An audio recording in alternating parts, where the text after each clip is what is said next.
United Airlines flight 811 San Francisco से Honolulu जा रही एक सामान्य उड़ान थी। यात्री अपनी अपनी सीटों पर आराम से बैठे हुए थे और सफर का लुत्फ उठा रहे थे और फ्लाइट अटेंडेंट विमान में खाने पीने की व्यवस्था में लगे हुए थे। लेकिन कैसे एक सामान्य उड़ान एक दुखद हादसे में बदल गया। उड़ान के कुछ ही मिनट बाद विमान में हुए धमाके से आसमान गूंज उठा। अपने पैरों के नीचे खुला आसमान देख यात्रियों के साथ साथ कैबिन क्रू मेंबर की भी जान निकल गई। सबकी आंखों के सामने एक एक कर 9 पैसेंजर विमान से बाहर खींचे चले गए। तेजी से बेकाबू होते विमान को कंट्रोल करने के लिए पायलट जी जान से कोशिश करते रहे। क्या विमान पर कोई आतंकी हमला या बम ब्लास्ट हुआ था? क्या पायलट इस विमान को सही सलामत उतार पाए? अमेरिकी इतिहास के सबसे अजीब और खौफनाक हादसे के बारे में जानने के लिए आप बने रहिएगा RK Hindi knowledge YouTube channel के साथ। 24 फरवरी 1989 हवाई का इंटरनेशनल एयरपोर्ट रात के लगभग 12:40 पर यूनाइटेड एयरलाइंस की फ्लाइट 811 ऑस्ट्रेलिया से सिडनी शहर जाने की तैयारी कर रही थी। अपनी फ्लाइट के दौरान इस फ्लाइट को रास्ते में न्यूजीलैंड की ऑकलैंड शहर में रुकना था। बोइंग 747122 का यह विमान 3 नवंबर 1970 को यूनाइटेड एयरलाइंस को दे दिया गया था। अपनी 18 साल की सर्विस में विमान ने अब तक कुल मिलाकर 58,814 हवाई घंटे की यात्रा पूरी की थी और इससे पहले यह विमान किसी भी तरह की हवाई दुर्घटना का शिकार नहीं हुआ था। अपनी इस उड़ान से कुछ देर पहले ही यह विमान लॉस एंजलिस से उड़कर होनोलुलु आया था। अपनी उस उड़ान के दौरान प्लेन में किसी भी तरह की कोई खराबी नहीं थी और होनोलुलु एयरपोर्ट से अगली उड़ान के लिए इस प्लेन में नए पायलट और कैबिन क्रू को नियुक्त किया गया। यहाँ से प्लेन की जिम्मेदारी 59 वर्षीय पायलट डेविड क्रोनिन की थी।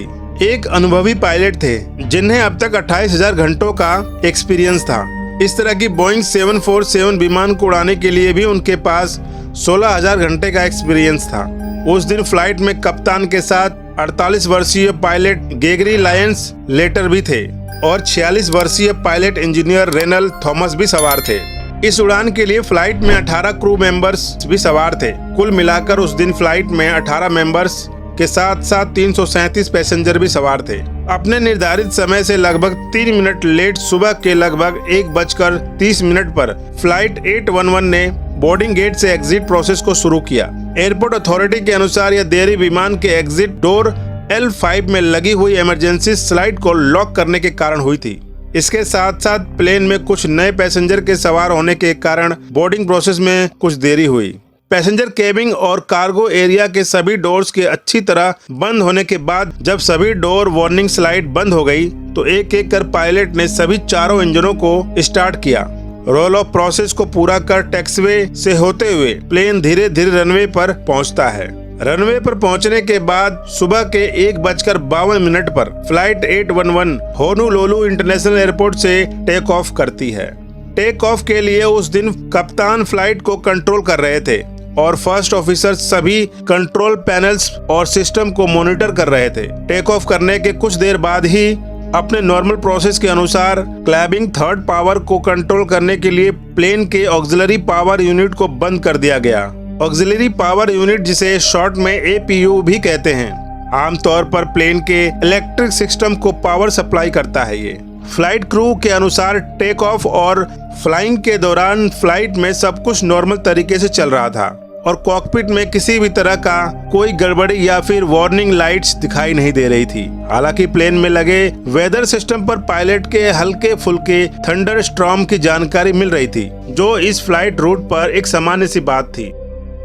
लेकिन फिर भी जैसे हर पायलट आमतौर पर करता है, पायलट किसी भी तरह के खतरे से बचने के लिए प्लेन का रास्ता बदलकर थंडरस्टॉर्म के बाहर लेकर जाते हैं। आसपास मौसम खराब होने के कारण प्लेन में हल्के फुल्के टर्बुलेंस के कारण झटका महसूस हो रहा था, जिसके कारण कप्तान ने सभी पैसेंजर को सीट बेल्ट लगाने का आदेश दे दिया और टेक ऑफ के लगभग 17 मिनट बाद जो प्लेन 22,000 और 27,000 फीट के बीच उड़ान भर रहा था, तभी अचानक धमाके की आवाज सुनी और एक बड़े झटके के साथ प्लेन तेजी से हिलने लगता है। असल में यह प्लेन के सामने के हिस्से में लगे कार्गो डोर के टूटने का धमाका था।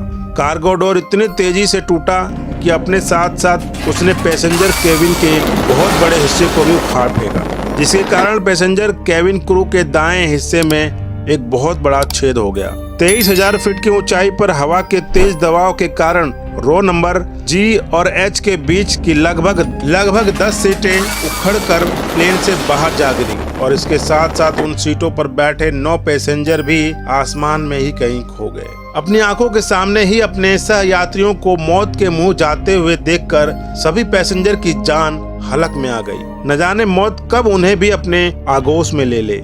यह सोच सभी पैसेंजर भगवान को याद करने लगे। उस वक्त बिजनेस क्लास में काम कर रही एक एयर होस्टेस ने बड़ी ही मुश्किल से एक सीट को पकड़कर अपने आप को प्लेन से बाहर खींचे जाने से बचाया।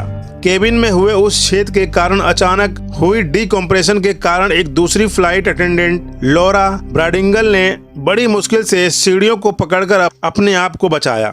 ये रात के अंधेरे में 23,000 फीट की ऊंचाई पर उस वक्त प्लेन में सफर कर रहे सभी यात्रियों और क्रू मेंबर्स के लिए ये मंजर कितना भयानक होगा इसका शायद आप अंदाजा भी नहीं लगा सकते।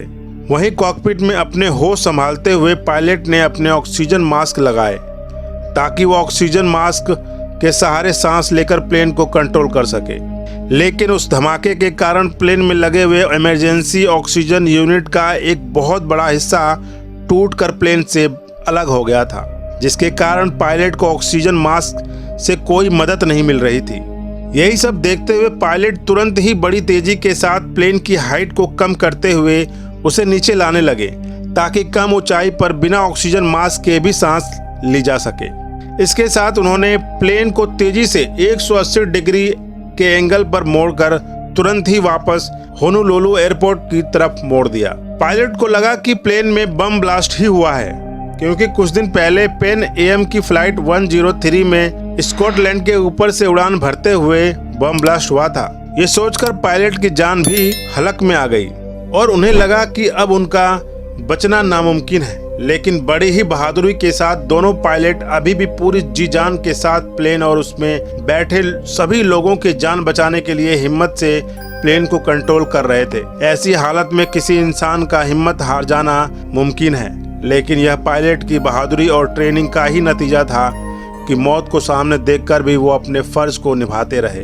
पायलट ने तुरंत ही एटीसी टावर को कांटेक्ट कर उन्हें प्लेन में हुए बम धमाके की जानकारी दी और मेडे का अनाउंसमेंट कर दिया। आमतौर पर पायलट मेडे का अनाउंसमेंट तब करता है जब प्लेन किसी बहुत बड़ी दुर्घटना का शिकार हो जाता है और उसको बचाना काफी मुश्किल हो जाता है। प्लेन में आई इस इमरजेंसी को जानते ही एटीसी तुरंत ही पायलट को होनोलुलु एयरपोर्ट पर इमरजेंसी लैंड की परमिशन दे देता है।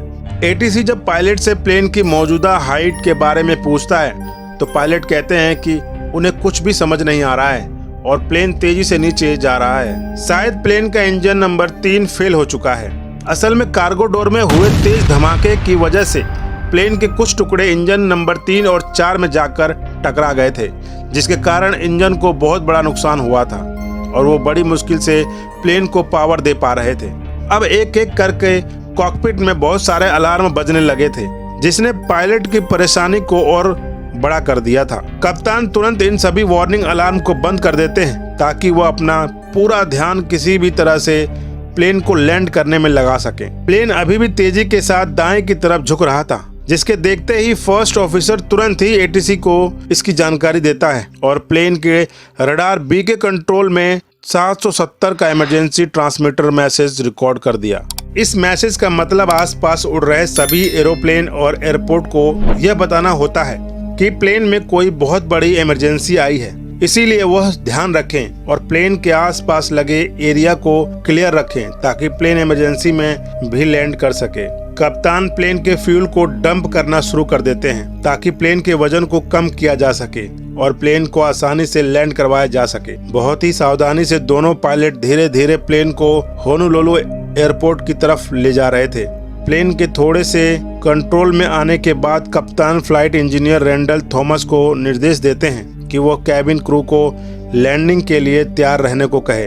फ्लाइट इंजीनियर रेंडल तुरंत ही इंटरकॉम की मदद से कैबिन क्रू को कॉल करते हैं, लेकिन हवा की तेज आवाज के कारण उन्हें कुछ भी सुनाई नहीं देता है। इसके बाद फ्लाइट इंजीनियर रेंडल खुद ही पैसेंजर कैबिन में जाकर कैबिन क्रू से बात करने का निर्णय लेते हैं, लेकिन जैसे ही वो कॉकपिट से बाहर आते हैं तो पैसेंजर कैबिन का नज़ारा देखते ही उनके होश उड़ जाते हैं। पैसेंजर केबिन का एक बहुत बड़ा हिस्सा ही गायब था और पूरे केबिन में तेज हवाएं चल रही थी। फ्लाइट इंजीनियर रैंडल तुरंत ही कॉकपिट में वापस आकर कप्तान को इसकी जानकारी देते हैं। उन्हें भी ऐसा लगता है कि इस तरह का छेद किसी बम के धमाके की वजह से ही हो सकता है। इसके तुरंत बाद कप्तान एटीसी को कॉल करके प्लेन में हुए बम ब्लास्ट और प्लेन में एक बड़े हिस्से के गायब होने की जानकारी देते हैं और उन्हें एयरपोर्ट पर इमरजेंसी सर्विस को तैयार रखने के लिए कहते हैं। अब इंजन नंबर 4 से आग की लपटें निकलने लगती हैं, जिसके बाद कप्तान उस इंजन को बंद कर देते हैं। एटीसी कप्तान को 4000 फीट की ऊंचाई पर उड़ते रहने की सलाह देते हैं। उसके बाद कप्तान उन्हें बताते हैं कि उनके 2 इंजन फेल हो चुके हैं और वो बचे 2 इंजन के सहारे ही उड़ रहे हैं। बहुत ही सावधानी से स्पीड को कंट्रोल करते हुए पायलट अपने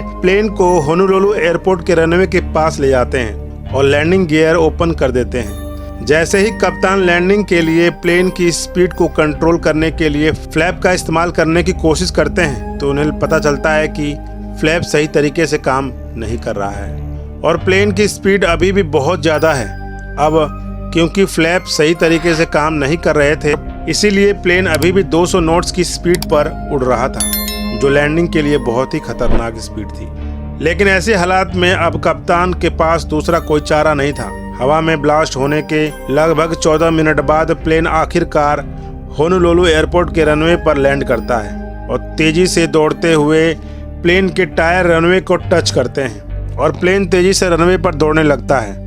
इतनी तेज स्पीड पर लैंड करने के कारण प्लेन कभी भी रनवे से बाहर जाकर क्रैश हो सकता था, लेकिन अपनी सूझबूझ से पायलट्स आखिरकार प्लेन को रनवे खत्म होने से पहले ही रोक देते हैं। पैसेंजर के साथ साथ पूरे केबिन क्रू को अपनी किस्मत पर यकीन नहीं होता है। प्लेन के रुकते ही केबिन क्रू तुरंत ही सभी यात्रियों को प्लेन से बाहर निकालना शुरू कर देते हैं। केबिन क्रू के मुताबिक ये सभी पैसेंजर और क्रू मेंबर्स सिर्फ 45 सेकंड से भी कम समय में प्लेन से बाहर आ जाते हैं और अपने फर्ज को इतनी जिम्मेदारी से निभाते हुए सभी क्रू मेंबर्स को इस हादसे में गंभीर चोटें भी आई थी, लेकिन फिर भी वो पैसेंजर की जान बचाने के लिए हर संभव कोशिश करते रहे। दुर्भाग्यवश प्लेन से गिरे 9 यात्रियों का काफी खोजबीन के बाद भी कोई पता नहीं चला और समुद्र की गहराइयों में वो कहीं हमेशा के लिए सो जाते हैं। एनटीएसबी की फाइनल रिपोर्ट के मुताबिक प्लेन के कार्गो डोर का अचानक खुल जाना इस हादसे का कारण था।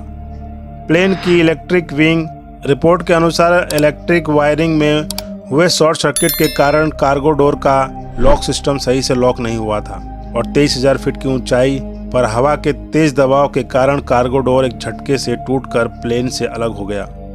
कार्गो डोर इतनी तेजी के साथ टूटा कि प्लेन के पैसेंजर केबिन का एक बड़ा हिस्सा भी उसके साथ साथ प्लेन में टूटकर अलग हो गया।